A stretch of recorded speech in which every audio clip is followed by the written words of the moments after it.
Hello दोस्तों, स्वागत है आप सभी का आपके अपने ही एजुकेशनल चैनल में। तो आज हम लोग इस वीडियो में क्लास 11th मैथ एनसीईआरटी के प्रश्नावली 1.3 को हल करने वाले हैं। इससे पहले मैंने सभी एक्सरसाइज को सोल्व करवा दिया दोस्तों, एवं उसका बेसिक कॉन्सेप्ट भी उसमें बता दिया था। और यहाँ पर भी इसे हल करने से पहले इसमें लगने वाले बेसिक कॉन्सेप्ट एवं इसका थ्योरी मैं बताऊंगा दोस्तों, ताकि आपको क्वेश्चन बनाने में कोई दिक्कत ना हो। तो इसका जो बेसिक कॉन्सेप्ट है दोस्तों, वो उस उप समुच्चय से शुरू होता है, यानी सबसेट। तो आखिर सबसेट कहते किसे हैं, इसे हम किस तरह बनाएंगे, वो सब आपको जानना जरूरी है। मैं जितना भी थ्योरी यहाँ पर बताऊंगा, अगर आप उतना देख लेते हैं दोस्तों, तो प्रश्नावली के सभी क्वेश्चन आप खुद से बना सकते हैं। आप यहाँ से दोस्तों अच्छे से एग्जाम्पल देखते चलेंगे, सभी क्वेश्चन एग्जाम्पल से ही आपका बन जाएगा। जैसे मैं ये सबसेट, पहले मैं इसका परिभाषा लिखा देता हूँ। क्या होता है दोस्तों कि यदि एक का प्रत्येक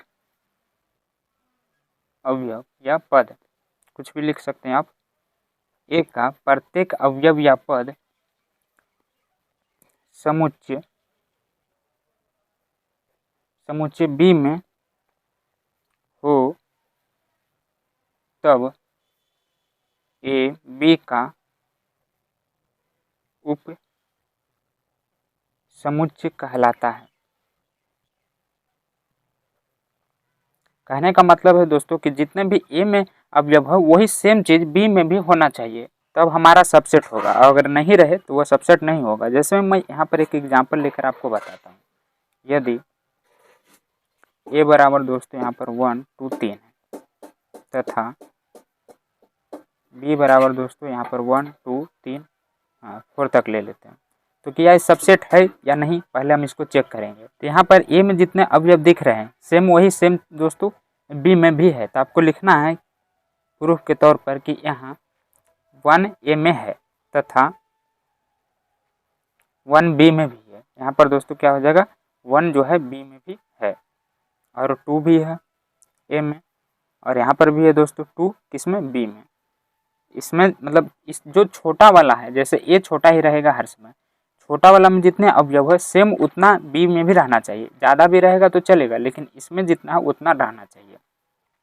इसमें 3 भी है और इसमें भी दोस्तों 3 है बी में।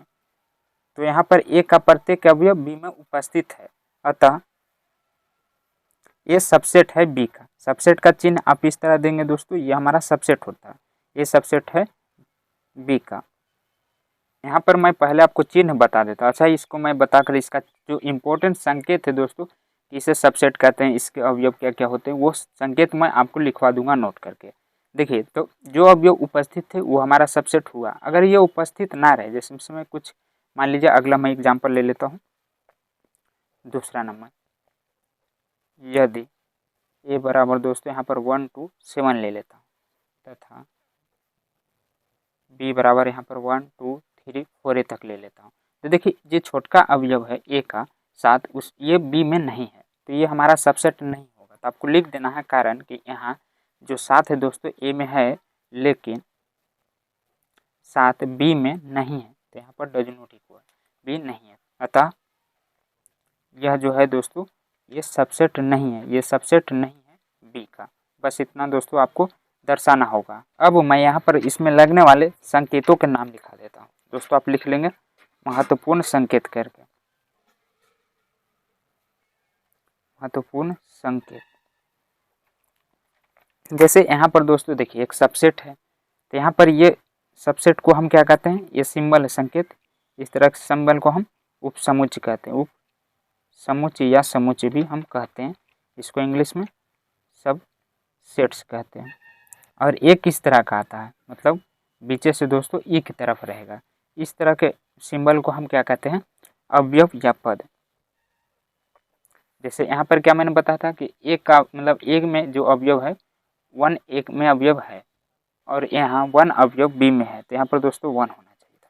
हाँ, तो ये क्या है, अवयव, या आप इसको पद भी कह सकते हैं, पद। इसको इंग्लिश में एलिमेंट कहते हैं। इसके कुछ और बिंदु होते हैं, वो भी आपको जानना जरूरी है दोस्तों। जैसे यदि ए सबसेट है बी के, और यहाँ पर जो ए है वो बी के बराबर नहीं होना चाहिए, तो यहाँ पर दोस्तों ये ए क्या कहलाएगा और ये बी क्या कहलाएगा, मैं वो भी बता देता हूँ। देखिए, नहीं बराबर रहे तब यहाँ पर जो ए है दोस्तों, वो ए बी का उचित उपसमुच्चय, ये जो है ये बी का उचित उपसमुच्चय कहलाता है। ये आपको नोट करके लिख लेना। और जो यहाँ पर बी है वो दोस्तों बी ए का अधि समुच्चय कहलाता है। इसमें कुछ और जो इम्पोर्टेंट होते हैं दोस्तों वो आपको पता होना चाहिए, क्वेश्चन बनाने में आपको बहुत काम देगा। देखिए खुद का उपसमुच्चय, खुद का उपसमुच्चय खुद ही होगा, खुद का उपसमुच्चय खुद ही होगा।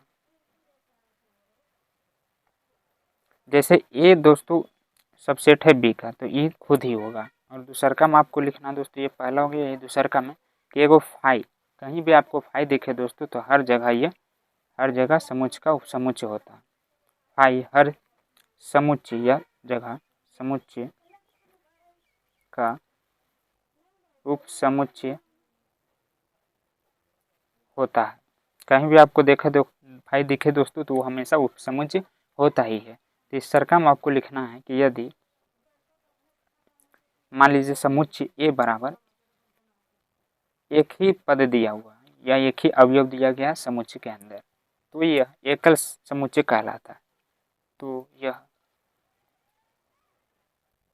एकल समुच्चय कहलाता है। ये सभी पॉइंट्स जो है दोस्तों आपको नोट करके रखना है, क्वेश्चन बनाने में आपको सभी काम देगा। उसके बाद उपसमुच्चयों की संख्या पर दोस्तों बहुत सारे क्वेश्चन बनते हैं। तो इसका एक फार्मूला होता है कि अगर बोले उपसमुच्चयों की संख्या ज्ञात करें तो फार्मूला क्या होता है दोस्तों, सबसे पहले उसमें उपस्थित अवयवों को मिल लेना है और इसका फार्मूला होता है 2 के पावर n। जैसे मैं एक एग्जाम्पल ले लेता हूँ। समुच्चय ए बराबर दोस्तों यहाँ पर 2 3 4 ले लेता हूँ। तो इसमें अवयवों की संख्या कितनी है, यहाँ n बराबर दोस्तों क्या 3 है। तो ये क्या हो जाएगा, उपसमुच्चयों की संख्या ज्ञात करना। तो यहाँ पर उपसमुच्चयों की संख्या बराबर दोस्तों क्या होता है फार्मूला 2 का पावर n यानी 2 का पावर 3। तो 2 को जो जब 3 बार हम गुना करेंगे दोस्तों तो 8 आ जाएगा। और इसी की सहायता से दोस्तों एक अगला बनता है, इस पर बहुत सारे क्वेश्चन मिलेंगे आपको एक्सरसाइज पर, शक्ति समुच्चय। दोस्तों शक्ति समुच्चय आपको लिखना चाहिए पहले।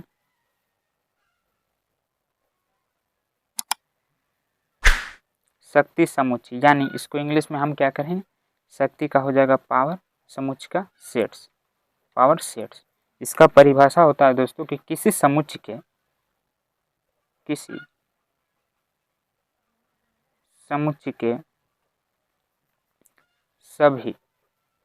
सभी उपसमुच्चयों का संग्रह, किसी समुच्चय के सभी उपसमुच्चयों का संग्रह। हाँ, एक जगह दोस्तों लिखकर मतलब संग्रह करना। जैसे हम ऊपर बनाए हैं एक क्वेश्चन, इसमें 8 है, तो 8 को कैसे होगा वो लिखकर आपको एक जगह संग्रह करके बताना। तो मैं यहाँ पर एक एग्जांपल लेकर आपको बताता हूँ दोस्तों। दूसरा क्वेश्चन, यदि यहाँ पर ले लेता हूँ मैं ब्लैक में, यदि ए बराबर दोस्तों 1 और 2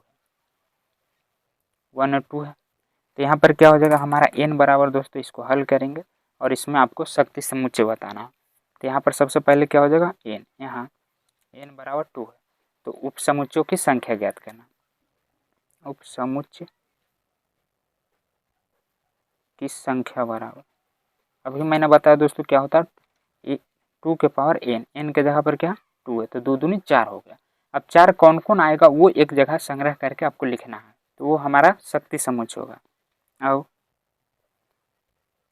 शक्ति समुच्चय बराबर, देखिए मैं नोट में लिखाया था दोस्तों कि हाँ फाई जो होता है वो हमेशा उपसमुच्चय होता है। तो यहाँ पर ये भी दोस्तों समुच्चय हो जाएगा, यानी पहला में हो जाएगा हमारा फाई सीधा होता है, वो हो जाएगा हमारा क्यू। और यहाँ पर जो दिया गया है एक ये हो जाएगा 1 और 2, और फिर इन दोनों को अलग अलग करके लिख दीजिए, तो ये भी हमारा दोस्तों शक्ति समुच्चय हो जाएगा। कितना हो गया गिन लेना है एक बार आपको, 1 2 3 4, यानी टोटल 4 आ गए हैं इसमें। तो ये अलग अलग है, देखिए यहाँ पर कोमा मैंने दे दिया, शक्ति समुच्चय में क्या होता है, एक जगह संग्रह करके लिखना होता है। तो इसमें दोस्तों आपको मंझली कोष्ठ देकर फाई और ये जो है ये भी रहेगा, लेकिन इस कोष्ठ के अंदर ही रहेगा, तब हमारा दोस्तों होगा शक्ति समुच्चय। ये सभी अवयवों की संख्या हुआ। ये क्वेश्चन में आपको मिलेगा दोस्तों बनाने को। इसके बाद होता है हमारा सार्वत्रिक समुच्चय, वो भी मैं बता देता हूँ।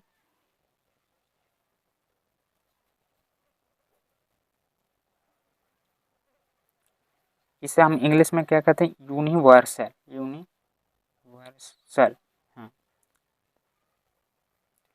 सेट्स। इसमें क्या होता है दोस्तों, एक अवयव दोबारा नहीं लिखाता है। मैं यहाँ पर एक क्वेश्चन ले लेता हूँ एग्जाम्पल में। ए बराबर दोस्तों मैं ले लिया हूँ 1 और 2, बी बराबर मैं ले लिया हूँ यहाँ पर 3 4 5, तथा सी बराबर यहाँ पर ले लिया हूँ दोस्तों 1 2 3 6। तो इसमें जो अवयव आपको दिख रहे हैं, तो यहाँ पर क्या हो जाएगा, सार्वत्रिक समुच्चय में क्या हो जाएगा हमारा दोस्तों, इसमें से सभी में से एक एक ले लेना। ज़्यादा हो सकता है लेकिन कम नहीं होना चाहिए। जैसे इसमें 1 है, उसके बाद 2 है, 1 2 है, लेकिन एक ही वो आपको लिखना है, दोबारा नहीं आना चाहिए। 5 है, 6 है, इसके आगे भी मान लीजिए कुछ रहता है 7 8, तो वो हो जाएगा, लेकिन छूटना नहीं चाहिए कुछ भी। तो ये हमारा सार्वत्रिक समुच्चय होता है। इसके बाद कुछ और इसमें दोस्तों जो ज़्यादा इम्पोर्टेंट है, अंतराल। देखिए अंतराल, यहाँ पर दोस्तों मैं ले लेता हूँ 2।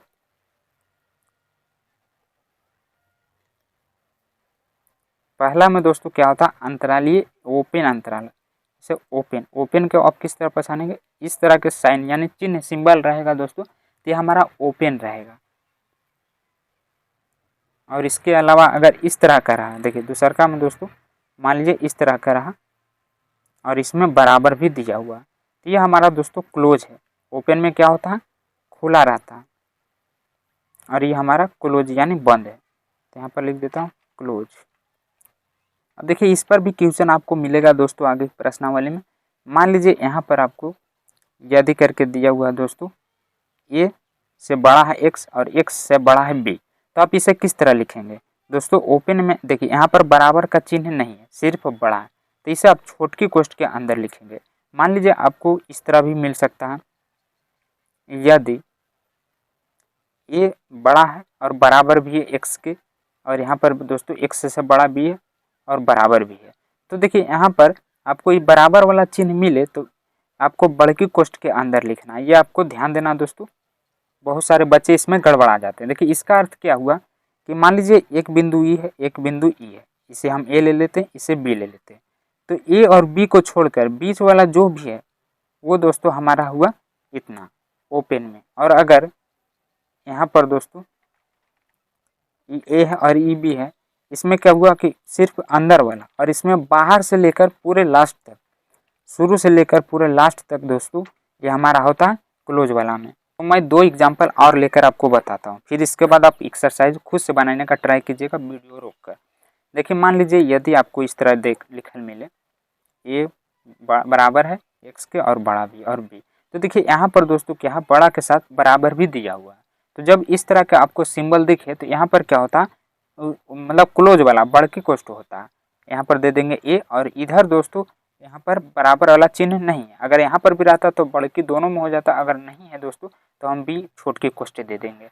अगला मान लीजिए यदि करके आपको दिया हुआ है ए यहाँ पर भी बराबर है और यहाँ पर भी बराबर है, तो क्या है दोस्तों, नहीं, हाँ ले लेते हैं अगला क्वेश्चन, आपको और समझा देंगे अच्छे से। यहाँ पर दोनों में बराबर दिया हुआ, तो ये दोनों क्या होगा, बड़की कोष्ठ के अंदर लिखाएगा।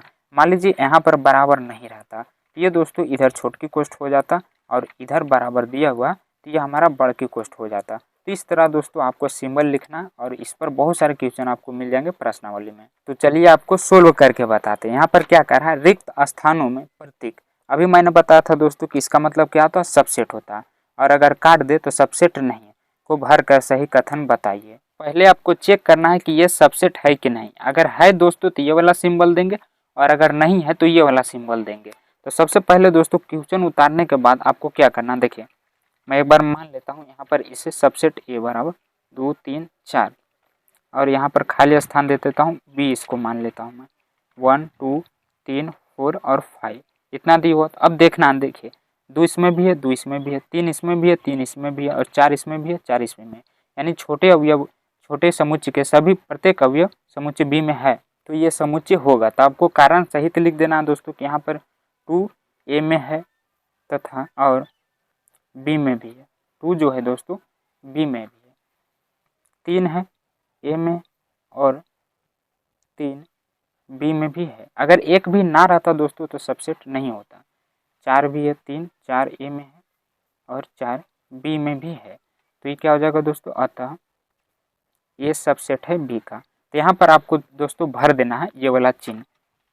अगर आप इतना ना भी करते हैं तो इतना कैलकुलेशन मतलब थ्योरी देखने के बाद आपके माइंड में तो आ ही गया होगा कि हाँ ये सबसेट है, तो डायरेक्ट आप सिर्फ चिन्ह भर कर भी बना सकते हैं। लेकिन जब आप बाद में भूल जाइएगा तो आपको यही काम देगा, इसलिए इसे भी लिखते चलिए जैसे मैं बता रहा हूँ। अगला दूसरा नंबर क्वेश्चन में क्या है दोस्तों, ए बी सी दिया हुआ और बी सी डी दिया हुआ। तो सबसे पहले आपको मान लेना समुच्चय ए बराबर तथा बी बराबर। देखिए ए इसमें भी है, ए इसमें दोस्तों नहीं है, बी है, सी है, दो है लेकिन ए नहीं है। तो आपको कारण लिख देना है कि यहाँ ये मतलब समुच्चय ए में है लेकिन यहाँ पर दोस्तों ए समुच्चय बी में नहीं है, अतः ये सबसेट नहीं होगा बी के। तो यहाँ पर कौन सा चिन्ह भराएगा दोस्तों, डज नॉट नहीं है, ये वाला चिन्ह आपको यहाँ पर सिर्फ भर देना खाली जगह पर। अगला तीसरा नंबर में क्या कह रहा है दोस्तों कि एक्स में मतलब आपके विद्यालय के ही कक्षा 11 का एक विद्यार्थी है, खाली स्थान फिर से एक्स में आपके विद्यालय का ही एक विद्यार्थी है। तो यहाँ पर सभी लोग दोस्तों एक ही कक्षा में उपस्थित है 11th में, यानी यह हमारा सबसेट होगा क्योंकि सभी लोग एक ही कक्षा में मौजूद है, कोई भी बाहर नहीं है। तो आपको यहाँ पर दोस्तों खाली स्थान में इस तरह का चिन्ह दे देना, यानी सबसेट है। तो ये हमारा सही आंसर हो जाएगा। अगला चौथा नंबर में कह रहा है कि किसी समतल में स्थित एक वृत्त है। और अगला में है दोस्तों कि एक समान समतल में वृत्त है जिसकी त्रिज्या 1 इकाई है। मतलब ये जो हमारा दूसरा का भाग दिया गया ये तो फिक्स है दोस्तों कि 1 इकाई है। ये हमारा चौथा नंबर क्वेश्चन है। यहाँ पर ये दिया गया दोस्तों कि इसका एक फिक्स है, लेकिन इसका फिक्स नहीं है दोस्तों, ये कितना भी हो सकता है, बड़ा छोटा या कुछ भी हो सकता है। तो यहाँ पर क्या होगा दोस्तों कि ये वाला इसमें मतलब नहीं फिक्स हो सकता क्योंकि इसकी जो त्रिज्या है दोस्तों वो फिक्स नहीं है, इससे ज़्यादा भी हो सकता है, कम भी हो सकता है। मान लीजिए ये 3 सेंटीमीटर है तो क्या बड़ा वाला छोटा में जा सकता है, नहीं जा सकता है, इसीलिए दोस्तों हमारा सबसेट नहीं होगा। तो यहाँ पर सिर्फ आपको ये वाला चिन्ह लगा देना है। अगर आप कॉन्सेप्ट के लिए ये भी लिख देते हैं तो बाद में आपको दोस्तों रिविजन करने में आसानी होगा। उसके बाद 5वां नंबर क्वेश्चन में कह रहा है कि किसी समतल में स्थित एक त्रिभुज है। यहाँ पर दोस्तों एक त्रिभुज है, किसी समतल में स्थित एक आयत है। तो यहाँ पर ये दोनों भी फिक्स नहीं है। देखिए यहाँ पर पहला में क्या रहा कि समबाहु त्रिभुज है, यानी सभी दोस्तों कोण आपस में बराबर हो, समबाहु त्रिभुज है। और इधर दूसरे का भाग में कह रहा है कि किसी समतल में स्थित एक आयत है। यहाँ पर दोस्तों इधर दूसरे का भाग में कह रहा कि आयत है। तो ये दोनों फिक्स नहीं है। मान लीजिए अगर ये बड़ा हुआ तो इसमें नहीं हटेगा और अगर ये बड़ा हुआ तो इसमें फिक्स नहीं होगा, अतः दोस्तों ये भी हमारा सबसेट नहीं होगा। तो आपको यहाँ पर ये वाला चिन्ह भर देना है। अगला 6ठा नंबर में कह रहा है कि किसी समतल में स्थित एक समबाहु त्रिभुज है। फिर से आ गया दोस्तों एक समबाहु त्रिभुज। 6ठा नंबर क्वेश्चन आपको ले लेना। कह रहा समबाहु यानी जिसके सभी भुजा आपस में बराबर हो। तो ये तो फिक्स है कि समबाहु त्रिभुज है दोस्तों। हाँ, उसके बाद कह रहा है कि किसी समतल में स्थित एक त्रिभुज है, लेकिन यहाँ पर ये फिक्स नहीं है दोस्तों कि यहाँ पर ये समतल होगा। कोई भी त्रिभुज हो सकता है, जैसे समकोण भी हो सकता है या जो समबाहु है वो भी हो सकता है। तो इसके अंदर दोस्तों क्या सभी चीज़ आ रहा है, ये समबाहु है तो यहाँ पर भी समबाहु आ जा रहा है, यानी ये दोस्तों हमारा सबसेट होगा। तो यहाँ पर इस तरह का आपको चिन्ह लगा देना है। अगला क्वेश्चन में कह रहा है कि x में x एक समप्राकृतिक संख्या है और इधर एक पूर्णांक संख्या है। तो सबसे पहले दोस्तों यहाँ पर हम क्या करते हैं, लिख लेते हैं समप्राकृतिक संख्या में कौन कौन आ जाता है। समुच्चय ए बराबर दोस्तों यहाँ पर आ जाएगा हमारा समप्राकृतिक संख्या, यानी सम लेना है आपको, तो 2 4 6 आ जाएगा। आगे इस तरह आगे भी हो सकता है। और इधर पूर्णांक संख्या, यानी दोस्तों यहाँ पर हम ले लेते हैं समुच्चय बी बराबर, पूर्णांक संख्या में क्या होता है 0 से शुरू होता है। तो ये 0 +-1 या +-2, आगे इसी तरह यह भी बढ़ेगा। तो देखिए इसमें भी 2 है, इसमें भी 2 है, इसमें भी दोस्तों 4 आएगा, 3 4 आगे जाकर आएगा, यानी जो इसमें मौजूद है वो इसमें भी मौजूद है। तो यह हमारा सबसेट होगा। यहाँ पर दोस्तों आपको इस तरह चिन्ह लगा देना है। और आगे के दूसरा नंबर क्वेश्चन में कह रहा है कि जांचिए कि निम्नलिखित कथन सत्य है अथवा सत्य। तो पहला क्वेश्चन में दिया हुआ a, b और यहाँ पर दोस्तों सबसेट नहीं है। देखिए यहाँ पर थोड़ा उल्टा दे दिएगा, सबसेट है, क्योंकि देखिए a इसमें भी है, a इसमें भी है, b इसमें भी है, b इसमें भी है, यानी ये सबसेट है। लेकिन यहाँ पर बता रहा कि ये सबसेट नहीं है, यानी ये जो कथन है दोस्तों वो गलत है, क्योंकि ये सबसेट है और बता रहा कि नहीं है। तो लिखना है दोस्तों कि अतः कथन सत्य नहीं है या असत्य है। बस ये दोस्तों आपको लिख देना क्वेश्चन उतारने के बाद। उसके बाद दूसरका में क्या कह रहा कि ए ई यहाँ पर दोस्तों अंग्रेजी वर्णमाला का एक स्वर है। यहाँ पर वॉवेल ले लेना है आपको। दूसरका में इधर क्या है, देखिए मैं ले लेता हूँ समुच्चय ए में, इधर ए और ई है और फिर यहाँ पर सबसेट है मतलब दिया हुआ, और इधर दोस्तों हमारा हो जाएगा अंग्रेजी वर्णमाला का एक स्वर यानी वॉवेल। तो वॉवेल में क्या था, ए ई आई ओ यू। तो देखिए जो इसमें है ए इसमें भी है, ई इसमें भी है, यानी जो अवयव ए में उपस्थित हो उस सेम अवयव बी में भी उपस्थित है, यानी ये हमारा सबसेट है। तो ये दोस्तों कथन सत्य है। तो यहाँ पर आपको क्या लिखना, कथन सत्य है, इस तरह आपको लिख देना है। अब तीसरा देखेंगे तो यहाँ पर बीच में क्या दिया हुआ, सबसेट का चिन्ह है। तो हम चेक करेंगे कि इसमें जो अवयव है क्या उसमें भी है, इसमें 1 है 2 देखिए इसमें नहीं है। तो आपको कारण लिख देना है दोस्तों कि किस कारण नहीं है। यहाँ पर दोस्तों यह असत्य हो जाएगा। 2 अवयव जो ए में है लेकिन 2 बी में नहीं है। तो यहाँ पर दोस्तों ये क्या हो जाएगा, सबसेट तो था लेकिन इसमें अवयव नहीं है, तो ये कथन गलत हो जाएगा। अतः कथन असत्य है, इतना आपको लिख देना है। अगला जो हमारा चौथा है उसमें सिर्फ एक ही अवयव दिया गया हमारा ए में, तो ए इसमें मौजूद है, यानी यह दोस्तों सबसेट होगा क्योंकि इसमें दोनों में मौजूद है, एक ही को है लेकिन है, तो यह हमारा सत्य है। कथन दोस्तों सत्य है। क्वेश्चन उतारने के बाद आपको ये वाला लिखना है आंसर में। उसके बाद पांचवा में बोल रहा है कि इधर ए है और ये देखिए सबसेट है, ये नोट सबसेट यानी सबसेट नहीं है, लेकिन इस तरह का भी चिन्ह मैं बताया था दोस्तों, ये क्या होता है, अवयव यानी पद होता है। तो इसमें आपको पूरा अवयव देखना है। जैसे ई जो है मंझली कोष्ठ के अंदर है, तो इसमें भी दोस्तों अगर मंझली कोष्ठ के अंदर रहता तब ये सत्य होता, क्योंकि ये पद है, लेकिन नहीं है दोस्तों। तो यहाँ पर आपको लिख देना है कि यहाँ पर मान लेते हैं इसे ए। तो ये दोस्तों जो हमारा मंझली कोष्ठ के अंदर ए है अवयव, वो है ए में, लेकिन इसमें नहीं है।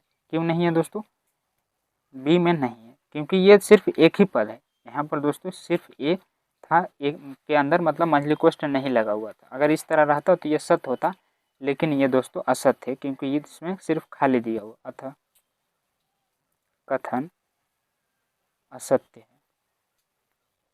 ये हमारा सबसेट नहीं अवयव होता है कि इसमें उपस्थित है। इस पे बहुत सारे बच्चे गड़बड़ा जाते हैं। तो अगला क्वेश्चन है कि छठा नंबर में संख्या 6 से कम एक समप्राकृतिक संख्या और दूसरा कम एक प्राकृतिक संख्या है जो 36 को विभाजित करता है। यहाँ पर आपको सम संख्या लेना है। छठा में दोस्तों मैं इसको समुच्चय ए ले लेता हूँ। सम संख्या जो 6 से कम है, तो वैसे दोस्तों 6 से कम 2 ही को होगा, 2 और 4। और इधर दोस्तों आपको ले लेना है एक प्राकृतिक संख्या जो 36 से विभाजित हो। तो कौन कौन पहाड़ा में 36 आता है वो आपको सोचना है। तो यहाँ पर दोस्तों 1 में भी आ जाएगा, 2 में और 3 में भी आ जाएगा, 4 9 36, हाँ 4 9 में भी आ जाएगा, तो 18 दूनी 36 और एक 36 में आ जाएगा।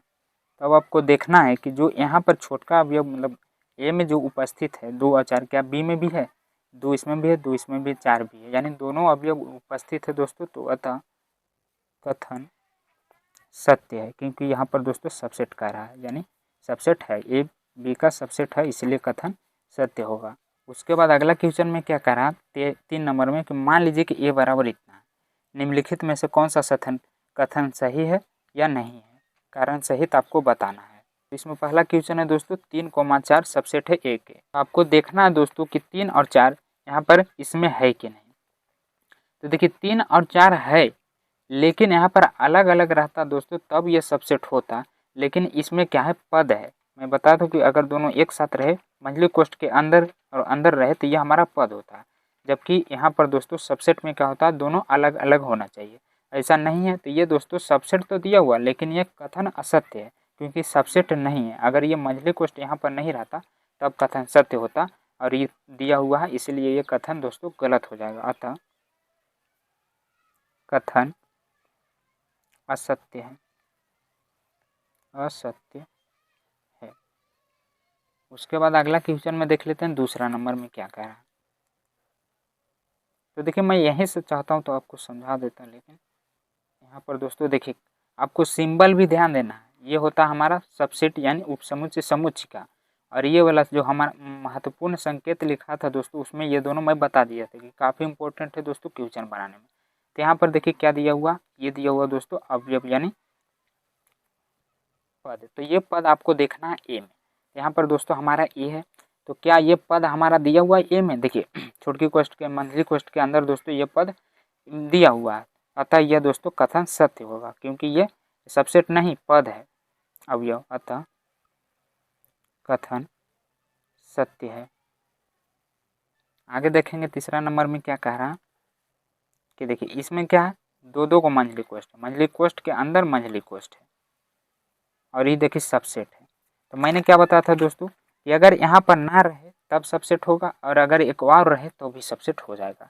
तो यहाँ पर दोस्तों दो को दिया हुआ, अतः यह हमारा कथन सत्य होगा क्योंकि यहाँ पर जो पद है दोस्तों वो दोनों में दोनों सेम ही है, एक ही में दिया हुआ है, अतः कथन सत्य है। इस तरह आपको लिख देना है आंसर में। उसके बाद हम आगे चौथा नंबर में देखेंगे। यहाँ पर सबसेट नहीं दोस्तों ये दिया हुआ अवयव पद, तो आपको देखना है ए में कि क्या हमारा 1 दिया हुआ अवयव में। देखिए यहाँ पर है दोस्तों, अगर मान लीजिए ये मंझली कोष्ठ के अंदर आता तो नहीं होता। यहाँ पर भी पद है और यहाँ पर भी दोस्तों ये खाली पद है यानी अकेला ही है। तो ये हमारा दोस्तों कथन सत्य है। चौथा में आपको लिखना है कि कथन सत्य है। क्वेश्चन उतारने के बाद मैं डायरेक्ट आंसर बता दे रहा हूँ, लेकिन आपको क्वेश्चन उतार लेना उसके बाद ये आंसर लिखना है। अगला 5वां नंबर में क्या कह रहा है दोस्तों, यहाँ पर ए उपसमुच्चय है, मतलब 1 उपसमुच्चय है ए का। तो देखिए यहाँ पर जो उपसमुच्चय है दोस्तों ए जो है वो मंझली कोष्ठ के अगर अंदर रहता तो हमारा उपसमुच्चय हो जाता। तो इसमें मंझली कोष्ठ के अंदर नहीं दिया हुआ है, इसलिए 5वां क्या होगा दोस्तों, कथन असत्य है। यह हमारा असत्य हो जाएगा यहाँ पर। और अगला जो 6ठा नंबर दिया हुआ दोस्तों देखिए सभी मंझली कोष्ठ के अंदर है और यहाँ पर सबसेट है एक है। तो आपको खोजना क्या है, ये दिया हुआ है 1, 2 और 5। देखिए सभी दोस्तों इसमें मौजूद है ए के अंदर, अतः यह दोस्तों हमारा जो 6ठा नंबर क्वेश्चन है वो सत्य हो जाएगा। ये अगर मंझली कोष्ठ के अंदर रहता तो यह भी हमारा सत्य हो जाता, लेकिन इसमें मंझली कोष्ठ नहीं दिया हुआ इसलिए कथन गलत हो गया। लेकिन ये जो अवयव है दोस्तों सभी मंझली कोष्ठ के अंदर है, अतः यह कथन सत्य है। कथन सत्य है हमारा 6ठा नंबर। उसके बाद 7वां नंबर में देख लेंगे दोस्तों। इसमें देखिए उपसमुच्चय नहीं दिया हुआ अवयव यानी पद दिया हुआ, तो आपको देखना 1 to 5। तो आपको पद वाला में देखना, जैसे इसमें पद वाला में कौन है, 3 और 4 है। अगर इसी तरह इसमें भी दोस्तों 1 to 5 रहता एक साथ मंझली कोष्ठ के अंदर तो ये हमारा कथन सत्य हो जाता, लेकिन इसमें अलग अलग दिया हुआ पद। तो ये दोस्तों हमारा कथन क्या हो जाएगा, असत्य ही हो जाएगा। क्या है, हाँ 7वां नंबर क्वेश्चन दोस्तों कथन असत्य है। और अगला 8वां नंबर में दोस्तों इधर दिया हुआ 1, 2, 3 सबसेट है एक है। तो देखिए ये क्या है कि 1 और 2 तो ठीक है, लेकिन 3 जो इसमें है वो 4 के साथ दे दिया गया यानी पद वाला में दे दिया गया। अगर ये 3 बाहर रहता तो ये सबसेट हो जाता, लेकिन वो पद के साथ है इसलिए यह भी कथन दोस्तों गलत हो जाएगा। कथन असत्य है। उसके बाद 9वां नंबर में क्वेश्चन में कह रहा है कि 5 मतलब दोस्तों देखिए सबसेट का चिन्ह नहीं, ये अवयव है एक, लेकिन मैं नोट में लिखवाया था कि 5 एक उपसमुच्चय होता है दोस्तों हमेशा।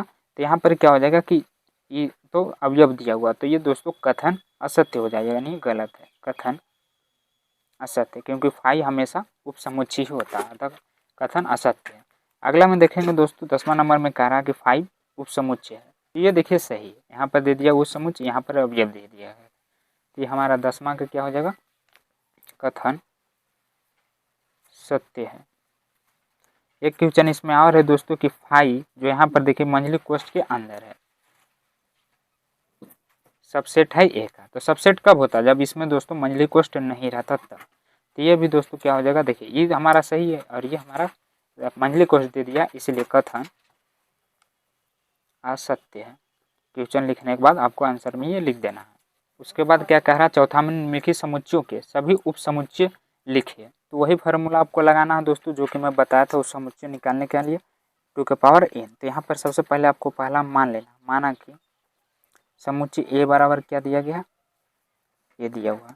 तो यहाँ पर कितना है, n बराबर दोस्तों क्या हो जाएगा, यहाँ n बराबर इसमें कितने अवयव है, एगो है।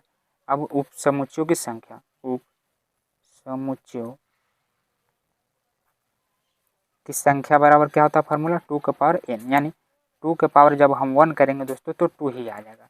तो कितना आ गया हमारा, 2 आ गया। तो आपको बताना है कि कौन कौन उप समुच्चय, यहाँ पर बोला सभी उप समुच्चय लिखिए कि कौन कौन आया है। तो सभी उप समुच्चय बराबर, पहला तो मैं बताऊं कि फाई हमेशा उप समुच्चय होता है दोस्तों, तो हमारा एगो पहला फाई हो जाएगा। और ये जो दिया हुआ ए वो भी हमारा उप समुच्चय ही हो जाएगा, यानी 2 गो हमारा आ चुका है। बस आपको इतना लिख देना है, यही हमारा सही आंसर हो जाएगा। अगला दूसरा नंबर में दिया हुआ ए और बी। तो सबसे पहले दोस्तों यहाँ n बराबर कितना है, 2। तो उप समुच्चयों की संख्या, समुच्चयों की संख्या बराबर क्या हो जाएगा, 2 के पावर n, यानी 2 के पावर 2 करेंगे तो 4 आ जाएगा। तो 4 को कौन कौन है वो बताना, सभी उप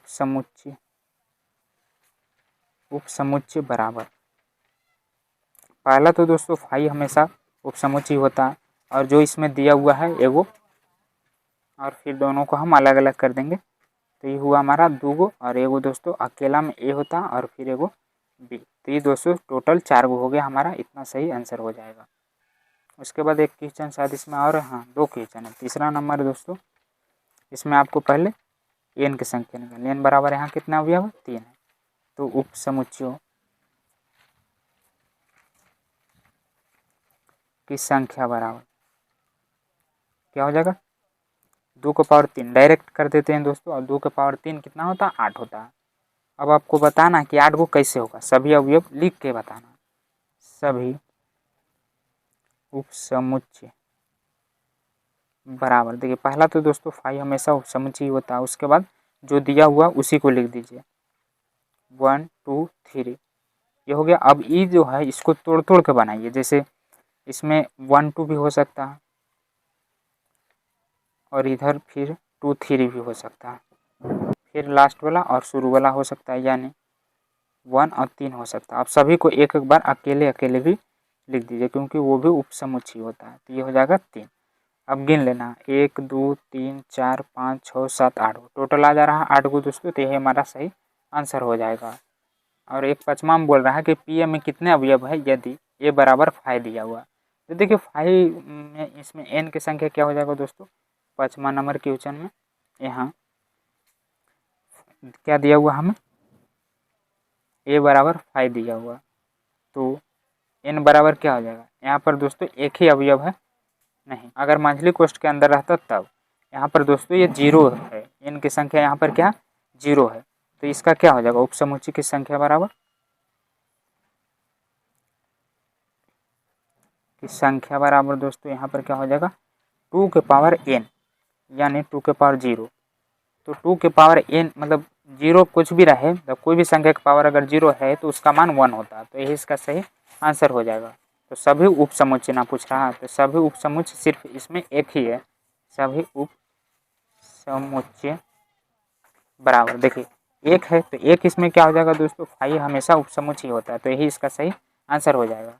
उसके बाद आगे क्वेश्चन में क्या कह रहा है, निम्नलिखित को अंतराल रूप में लिखे। जो मैं अंतर वाला में बताया था दोस्तों कि अगर मतलब सिर्फ बड़ा रहे और बराबर रहे, तो यहाँ पर दोस्तों बड़की कोष्ठ देना है, और यहाँ पर नहीं है तो ये छोटकी कोष्ठ में हो जाएगा।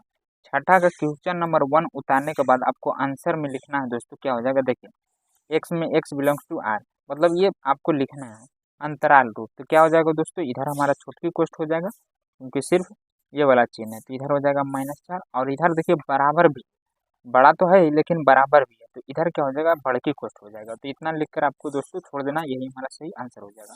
दूसरका में क्या है, हाँ -12। देखिए इसमें क्या है, दोनों जगह बराबर नहीं, सिर्फ बड़ा दिया हुआ। तो यहाँ पर दोस्तों क्या हो जाएगा, छोटकी कोष्ठ के अंदर -12 से लेकर माइनस क्या है दोस्तों 10। तो ये हमारा सही आंसर हो जाएगा। उसके बाद इधर तीसरा नंबर क्वेश्चन उतारने के बाद दोस्तों इसका आंसर आपको लिखना है। तो यहाँ पर देखिए 0 से बड़ा है x और बराबर भी, तो क्या हो जाएगा दोस्तों बड़की कोष्ठ के अंदर x से लेकर 7 तक हो जाएगा, और इधर दोस्तों सिर्फ मतलब बड़ा है तो ये हमारा छोटकी कोष्ठ के अंदर हो जाएगा और यही सही आंसर होगा। अगला है x में x बिलोंग्स टू r। यहाँ देखिए दोनों जगह क्या है दोस्तों बड़की कोष्ठ मतलब होगा क्योंकि बराबर है, तो हमारा चौथा का सही आंसर क्या हो जाएगा 3 से लेकर 4 तक। ये दोस्तों दोनों बड़की कोष्ठ में आपको लिखना है क्वेश्चन उतारने के बाद। तो ये हुआ दोस्तों हमारा छठा नंबर क्वेश्चन। उसके बाद 7वां नंबर देख लेते हैं। तो इसमें क्या है कि जस्ट उसका अपोजिट है, इसका शॉर्ट फॉर्म दिया हुआ यहाँ, बस इसका लॉन्ग फॉर्म ऐसा ही लिखना है। इसका आंसर इतना आता था तो इसका लॉन्ग फॉर्म दोस्तों इतना लाना है। जैसे में यहाँ पर क्या है कि छोटकी कोष्ठ है, तो छोटकी कोष्ठ हम कब देते थे जब दोस्तों मतलब बराबर नहीं रहता था तब। तो यहाँ पर क्या हो जाएगा क्वेश्चन उतारने के बाद आप यहाँ पर आंसर में लिखिएगा दोस्तों, यहाँ पर x बिलोंग्स टू आर मतलब x पहले तो इस तरह लिख देना है आपको बिलोंग्स टू आर, x में बिलोंग है आर से। अब यहाँ पर आपको दोस्तों कोमा देकर लिखना है क्या -3। तो यहाँ पर क्या हो जाएगा बराबर नहीं होगा क्योंकि छोटकी कोष्ठ है 3 दोस्तों, फिर बीच में क्या होता है x से 0 तक, यहाँ पर भी छोटकी कोष्ठ है तो यहाँ पर भी दोस्तों बराबर नहीं होगा सिर्फ बड़ा होगा। तो ये हमारा सही आंसर आ जाएगा, यानी जस्ट इसका अपोजिट उल्टा आपको बनाना है। अगला दूसरा नंबर में है दोस्तों 6 और 12। इसका क्या हो जाएगा देखिए मैं अच्छा से लिख कर बताता हूँ आपको, x belongs to R comma देना है। यहाँ पर दोनों बड़की कोष्ठ के अंदर है। तो ऐसा कब होता है दोस्तों जब बड़ा और बराबर हो, बड़ा भी हो और बराबर हो, और यहाँ पर भी दोस्तों ये बड़ा हो जाएगा और बराबर भी हो जाएगा, तब हमारा बड़की कोष्ठ का इस्तेमाल होता था। तो ये हमारा सही आंसर आ जाएगा। अगला तीसरा नंबर में आपको एक छोटा देना है और एक बड़ा देना है, x belongs to x R में, और यहाँ पर दोस्तों क्या हो जाएगा 6 हो जाएगा हमारा सिर्फ बड़ा, क्योंकि यहाँ पर बराबर नहीं छोटकी कोष्ठ है। अब यहाँ पर दोस्तों बड़की कोष्ठ है तो ये बराबर हो जाएगा यानी 12, ये हमारा सही आंसर आ जाएगा। और उसके बाद चौथा में दोस्तों आपको सेम उसी प्रकार कर देना है। चौथा नंबर क्वेश्चन में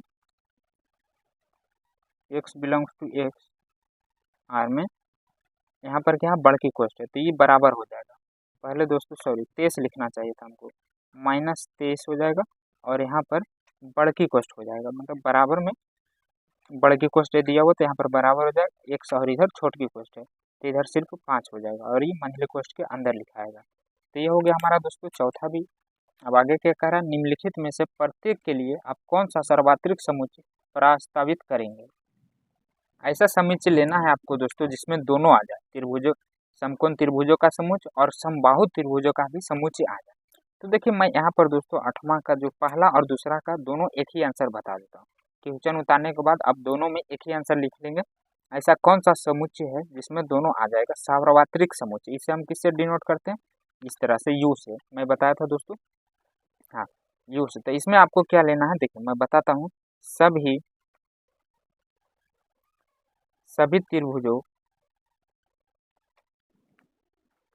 त्रिभुजों का समुच्चय ले लेना। तो उससे क्या होगा दोस्तों कि समकोण त्रिभुज का भी समुच्चय हो जाएगा और समबाहु त्रिभुज का भी समुच्चय हो जाएगा। ये हमारा दोनों का आंसर कंप्लीट हो जाएगा इससे, सभी त्रिभुजों का समुच्चय। बस इतना आपको लिखकर आंसर कर देना। अभी थोड़ा शाम हो गया दोस्तों तो आपको क्वेश्चन नहीं दिख रहा होगा, लेकिन एक क्वेश्चन है तो मैं इसको भी बता देता हूँ। देखिए समुच्चय ए बराबर इतना, बी बराबर इतना और सी बराबर इतना दिया गया प्रदत्त है। इन तीनों समुच्चयों ए बी सी के लिए निम्नलिखित में से कौन सा सर्वात्रिक समुच्चय लिया जा सकता है। सर्वात्रिक समुच्चय कब होता है, जब ये तीनों के अवयव मौजूद हो तब। तो आपको सभी अवयव देख लेना, ए में 1 है, इसमें 0 है, 1 है, 3 दोस्तों है, 5 भी है, देखिए 2 है और 4 भी है, 6 भी है। 0 तो शुरू में ही है दोस्तों, आगे पीछे रहे उससे कोई दिक्कत नहीं, 2 भी है, 4 भी है, 6 भी है, लेकिन इसमें 8 नहीं है दोस्तों। अगर इसमें 8 रह जाता तो ये हमारा सार्वत्रिक समुच्चय होता, लेकिन इसमें 8 नहीं है। तो क्वेश्चन उतारने के बाद, नोमा का पहला क्वेश्चन उतारने के बाद आपको कारण सहित दोस्तों यहाँ पर लिख देना है कि क्या लिखना है कि 8 नहीं है समुच्चय ए में, अतः यह सर्वात्रिक समुच्चय नहीं है। अगर इसमें 8 रह जाता दोस्तों, यहाँ पर 8 तो ये होता, लेकिन नहीं है तो नहीं होगा। अगला है दोस्तों दूसरा नंबर में क्या, फाइव। तो फाइव क्या होता है, रिक्त समुच्चय जिसमें कुछ ना हो। तो दोस्तों यहाँ पर तो बहुत सारे अवयव हैं, लेकिन ये कह रहा है जिसमें कुछ ना हो, तो ये कैसे होगा, अतः यह भी दोस्तों सार्वत्रिक समुच्चय नहीं है। ये दोस्तों आप लिख दीजिएगा। उसके बाद एक क्वेश्चन, दो क्वेश्चन है इसमें। तीसरा नंबर में क्या कह रहा, इतना अवयव है तो सभी को आपको देख लेना। देखिए 0 1 2 3 4 5 6 7 8, ज़्यादा रहे उससे कोई दिक्कत नहीं। जितने उप समुच्चय में दिया गया है दोस्तों समुच्चय में अवयव, वो सभी होना चाहिए। उससे ज़्यादा रहे तो कोई दिक्कत नहीं। 8 तक देखिए है, 9 10 है, उससे कोई ज़्यादा रहेगा मतलब तो चल जाएगा। तो यहाँ पर दोस्तों सभी अवयव उपस्थित है। तीसरा का क्वेश्चन लिखने के बाद आपको यहाँ पर लिख देना है कि इसमें सभी अवयव उपस्थित है। आप मिला के देख लीजिएगा दोस्तों। अतः यह सार्वत्रिक समुच्चय है। यहाँ पर आप लिख दीजिएगा दोस्तों कि सार्वत्रिक समुच्चय है, सभी अवयव इसमें दिया हुआ। अगला चौथा नंबर दोस्तों, इसमें भी 6 7 8 8 तक दिया हुआ। तो इसमें भी क्या है दोस्तों, सभी अवयव है, लेकिन एक चीज इसमें छूट रहा है। क्या छूट रहा है, देखिए यहाँ पर सी में 0 भी दे दिया था, लेकिन इसमें 0 नहीं है दोस्तों। अगर यहाँ पर 0 रहता तो ये हमारा सार्वत्रिक समुच्चय हो जाता, लेकिन इसमें 0 नहीं है। तो एक भी अगर छूट जाए तो दोस्तों वो कैंसिल हो जाता, नहीं होता। तो चौथा में दोस्तों यहाँ पर लिख देना है कारण सहित। जैसे ए बराबर ई मान लिया 1 2 3 4 5 6 7 8 तक। अब यहाँ पर आपको कारण दे देना कि आखिर काहे नहीं है। तो लिखना दोस्तों कि जो 0 है इसमें 0 नहीं है, 0 नहीं है उस समुच्चय ए में, अतः यह सार्वत्रिक समुच्चय नहीं होगा। बस यही पूछ रहा था दोस्तों। इसमें मानिए सभी क्वेश्चनों का एक एक कर विस्तार सोल्यूशन करके बता दिया। तो आपको कैसा लगा एक बार कमेंट करके ज़रूर बताइएगा। हम आपके लिए बरसात में भी वीडियो बना रहे हैं, अभी इधर बरसात हो रहा है। तो मिलते हैं अगले नेक्स्ट वीडियो में दोस्तों। इसी तरह मैं सभी चैप्टर का बना दूंगा। अगर आपका प्यार और सपोर्ट रहा तो वीडियो को लाइक करके चैनल को सब्सक्राइब करके अपने सारे दोस्तों में एक बार शेयर कर दीजिएगा।